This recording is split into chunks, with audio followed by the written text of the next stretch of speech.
Et nous sommes ravis cette semaine d'accueillir ma consoeur Rebecca Blanc-Lelouch. Bonjour. Bonjour Cyrielle. Alors des questions pour vous, Olivier Collot. On va commencer avec Laurent.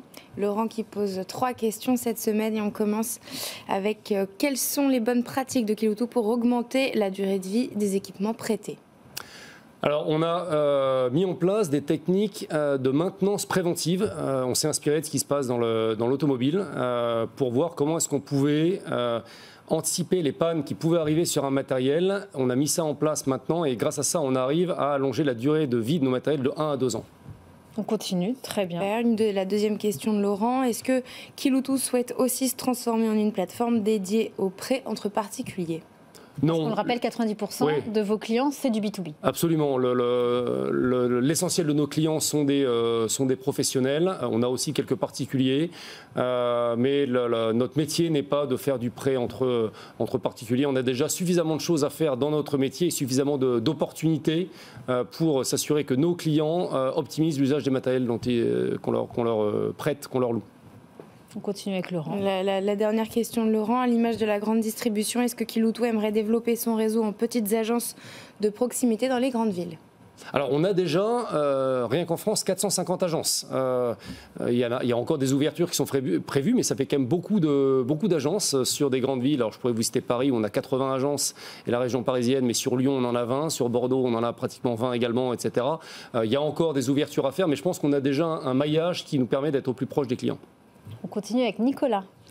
Comment optimiser les transports et la mise à disposition des matériels loués? Alors, le transport est un sujet important parce que la plupart de nos matériels, notamment les gros, sont livrés. Les contraintes de circulation, je ne vais rien vous apprendre en disant qu'elles sont de plus en plus compliquées dans les grandes villes et ça le sera de plus en plus. Donc on a nos moyens de livraison chez Kiloutou. Comment optimiser ces moyens-là? C'est d'une part de s'assurer qu'on sature bien nos capacités de livraison en optimisant la tournée de nos chauffeurs livreurs et en expérimentant des nouveaux moyens. Je disais qu'on teste dans certaines villes la livraison sur le dernier kilomètre, celui qui est le plus compliqué à faire quand on est dans le centre-ville, avec des systèmes vélo-cargo électriques. Ça marche évidemment, excusez-moi, plutôt pour les petits engins, enfin les petits outils que les grosses machines. Est-ce que ça vous arrive de rouler à vide ? Ça peut nous arriver de rouler à vide, c'est pas bien, et donc c'est ça qu'on essaye avec nos équipes de réduire le plus possible pour qu'un camion parte, livre une machine et revienne en récupérant une autre. Attention sur ce plateau, hein. Une autre question de Nicolas. Avez-vous des procédures spécifiques pour l'utilisation de pièces de seconde main et plus généralement optimiser l'empreinte écologique de la maintenance?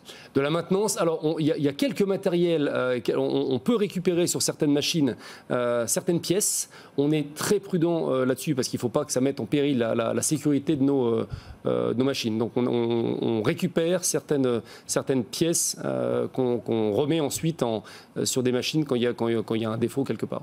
On continue avec Laurent G. Un autre Laurent, avec 250 000 matériels en offre de location pour les particuliers et les professionnels, comment gérez-vous les pièces d'usure liées à l'emploi des matériels et les consommables?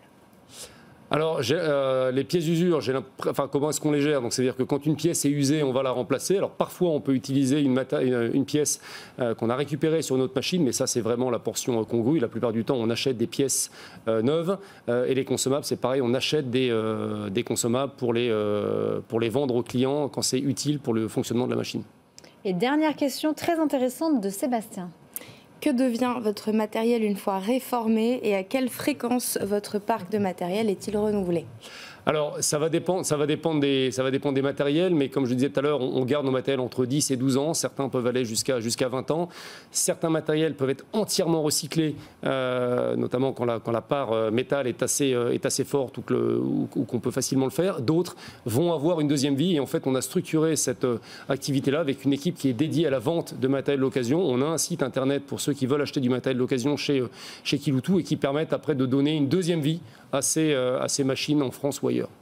Très bien. Merci infiniment Rebecca Blanc-Lelouch et merci infiniment à tous mes invités. Olivier Collot, je le rappelle, vous êtes le CEO du groupe Kiloutou. Jean-Luc Firmin, vous êtes le président et fondateur de Shermat et notre débriefeuse de la semaine avec Marie-Sylvie Bertaille, la directrice générale de Greenflex. Merci infiniment à vous quatre. Je vous donne rendez-vous la semaine prochaine à la même heure avec un nouveau thème. D'ici là, prenez soin de vous. Bye bye. BFM Business. Objectif, raison d'être. les entreprises face au défi de la RSE.